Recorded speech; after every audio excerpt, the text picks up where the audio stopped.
L'invité business avec Banque Populaire Grand Ouest et sa banque d'affaires de proximité autochtone.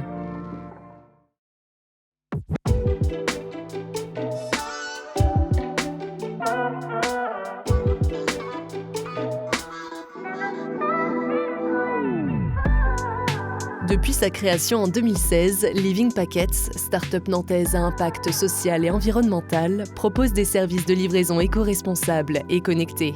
L'entreprise compte aujourd'hui 60 personnes sur Nantes et Paris. Après 3 ans de recherche et développement et 50 brevets, son produit phare The Box veut révolutionner l'industrie des packaging. 2 fois vainqueur au CES, cet emballage est conçu pour réduire notre empreinte sur l'environnement avec des solutions sécurisées et réutilisables. Denis Mourin, le directeur général de Living Packets France, est aujourd'hui l'invité business. Denis Mourin, bonjour. Bonjour Clément. Vous êtes le directeur général de Living Packets. Merci d'abord beaucoup de nous accueillir dans vos espaces, dans vos locaux, dans le centre de recherche et développement de ce groupe. On va parler évidemment du produit, des services que vous êtes en train de développer. Je voudrais qu'on vienne avant sur votre parcours. Vous êtes ingénieur en recherche et développement, justement. Vous avez travaillé pendant de longues années à Paris pour une marque auto. Vous vous êtes rapproché de ce territoire que vous connaissez bien. Vous êtes un enfant du pays. C'était peut-être une volonté justement de retour aux sources. Vous avez travaillé auprès d'un leader européen spécialisé dans le domaine du chauffage, bien connu sur notre territoire. Et puis, vous avez fait une rencontre sans doute décisive en 2016. Racontez-nous. Effectivement, après 2 expériences en recherche et développement, automobile, génie climatique, comme vous avez dit, j'aspirais à créer un projet plus personnel, à une volonté d'agir. Et comme tout ingénieur, en fait, après une certaine période, et c'est surtout une belle rencontre avec un entrepreneur à succès qui m'a rassuré et qui m'a conforté dans ce choix. C'était un coup de chance. Qu'est-ce qui vous a d'abord séduit chez lui, dans son projet? Qu'est-ce qui vous a donné envie de le suivre? D'abord, l'admiration pour le parcours. Et puis aussi le domaine dans lequel on voulait agir, la logistique, le monde digital. C'est un monde qui est en complète transformation aujourd'hui, où il y avait beaucoup de choses à faire. Et ça m'a beaucoup intéressé. Et qu'est-ce qui, justement, l'a séduit chez vous, peut-être à l'inverse? Qu'est-ce qui lui a donné envie de vous faire confiance pour diriger ce projet que nous allons évoquer ensemble aujourd'hui? C'est toujours un mystère, peut-être une lumière, peut-être aussi un partage d'objectifs, un partage d'envie. Je pense que l'envie a peut-être été l'élément déterminant, en fait. On y croyait tous les deux, puis on avait beaucoup d'envie pour le projet. Avant d'avoir l'envie de travailler ensemble, l'envie du projet, c'était peut-être ce qui est le plus important. Vous vous souvenez de votre première rencontre, précisément, de vos premiers mots, de votre conversation qui a peut-être été justement à l'origine de cette histoire? Parfaitement. Je m'en souviens parfaitement, comme si c'était hier. Je crois que je lui ai dit que pour moi, c'était une évidence. C'était ce que j'attendais. Et donc, ça s'est passé assez vite. Je crois qu'on a démarré à travailler ensemble 15 jours après cette première rencontre. Il y a vraiment une notion de mentorat, on peut utiliser ce mot-là justement, entre Pierre-Alain Cotte, pour le nommer, et vous? Ah oui, clairement. Ce qui est intéressant en échangeant, déjà c'est intéressant d'avoir un entrepreneur à ses côtés pour échanger, parce que créer quelque chose, c'est toujours beaucoup de chance, c'est toujours être très agile, mais d'avoir quelqu'un à côté de soi qui a déjà vécu ça, c'est une référence. Pas forcément pour suivre tous les conseils, mais c'est pour confronter ses points de vue, apprendre à se connaître, reconnaître ses faiblesses, ses forces, avant d'agir. Donc c'est intéressant de se confronter en permanence avec quelqu'un, donc j'ai la possibilité de le faire au quotidien, et ça c'est plutôt très très bénéfique et appréciable. C'est essentiel. Vous êtes parti de zéro. Alors évidemment, il y avait un investisseur, on l'a évoqué, c'est Pierre-Alain Cotte dans cette aventure Living Packets. Vous étiez tout seul au départ. Est-ce que vous pensiez investir autant d'argent et puis grossir, grandir aussi vite? On n'a pas forcément tout anticipé. La créativité se fait au jour le jour. Et d'ailleurs, en 2018, il a fallu qu'on change et qu'on pivote, que notre modèle évolue.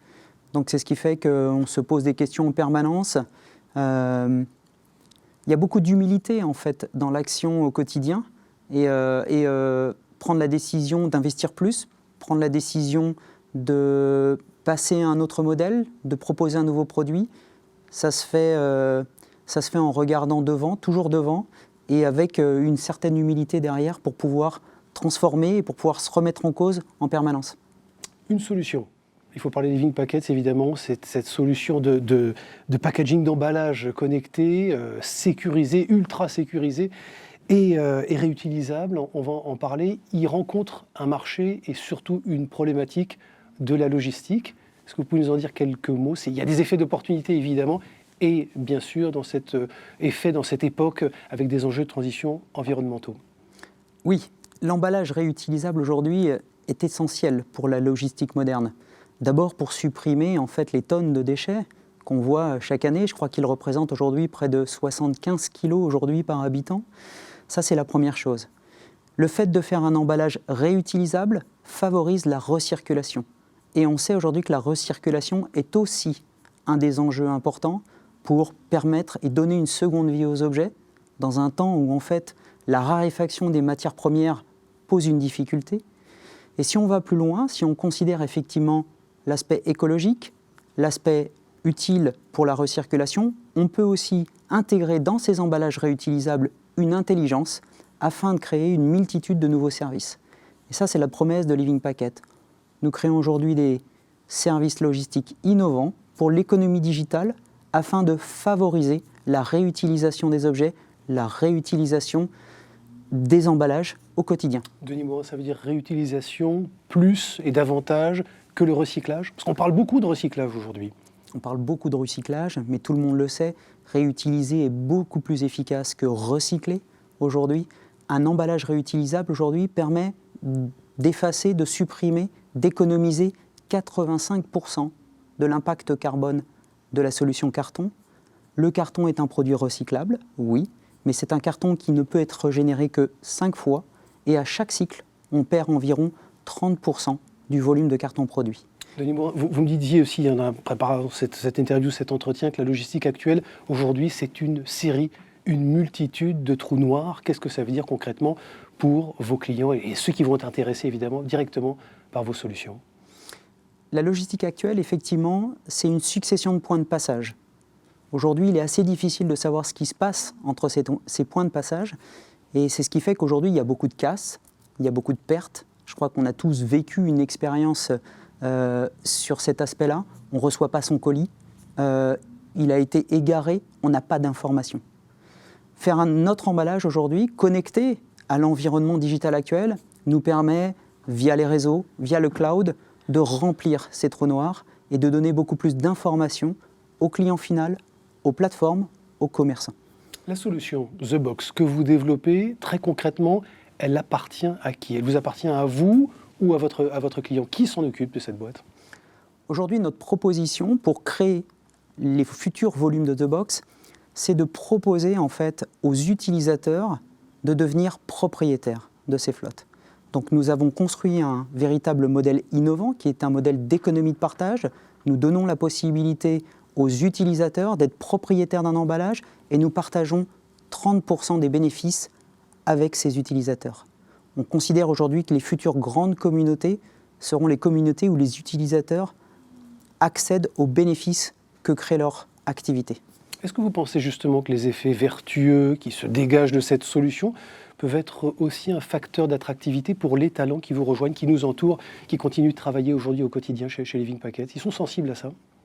Oui, on a un projet qui est effectivement passionnant au quotidien. C'est un projet qui a beaucoup de sens. Au-delà de ça, je suis assez attentif, moi, auprès des équipes, à détecter les talents en fait, qui ont surtout l'envie d'agir, l'envie de créer comme moi une aventure personnelle. Au quotidien, c'est très agréable de travailler avec des gens qui recherchent les solutions et non pas les difficultés. Donc l'autre projet est passionnant, mais je suis beaucoup plus attentif à ce que les gens ont envie de créer et à leur capacité d'agir. Denis Morin, restez humble, c'est ce que vous évoquiez tout à l'heure, quand on fait du business, quand on crée une aventure entrepreneuriale, et s'émerveiller de tout aujourd'hui. Qu'est-ce que ça veut dire au quotidien pour vous, pour le dirigeant que vous êtes? S'émerveiller de tout, c'est s'émerveiller de ses collaborateurs, c'est s'émerveiller du produit et des progrès qu'on fait chaque jour. Ce qui est intéressant, c'est que si on considère qu'on fait un progrès chaque jour, on devient la plus belle entreprise du monde et on progresse très vite. Donc rester attentif à chaque pas, à chaque progrès est une source de motivation pour tous. Mais pour ça, il faut les voir. Et pour voir ces progrès, il faut rester humble.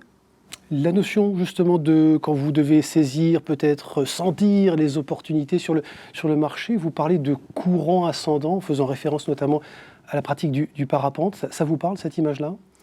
Ça me parle beaucoup, puisque aujourd'hui, lorsqu'un produit rencontre son marché, il faut aussi prendre le temps de mesurer et de suivre où sont les courants ascendants.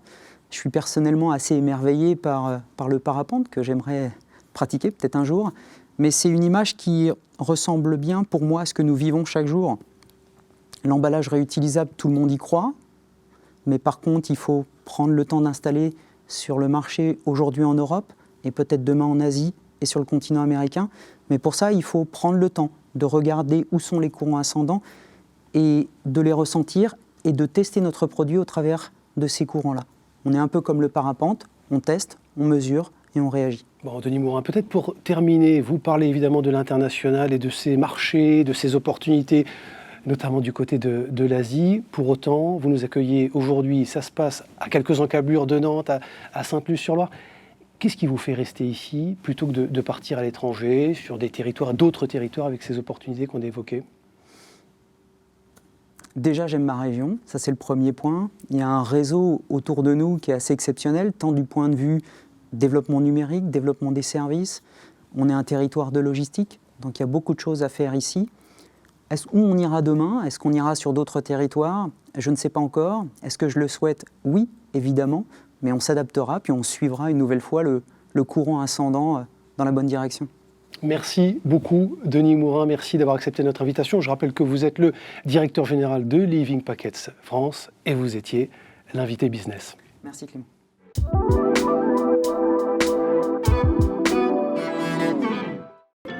L'invité business avec Banque Populaire Grand Ouest et sa banque d'affaires de proximité autochtone.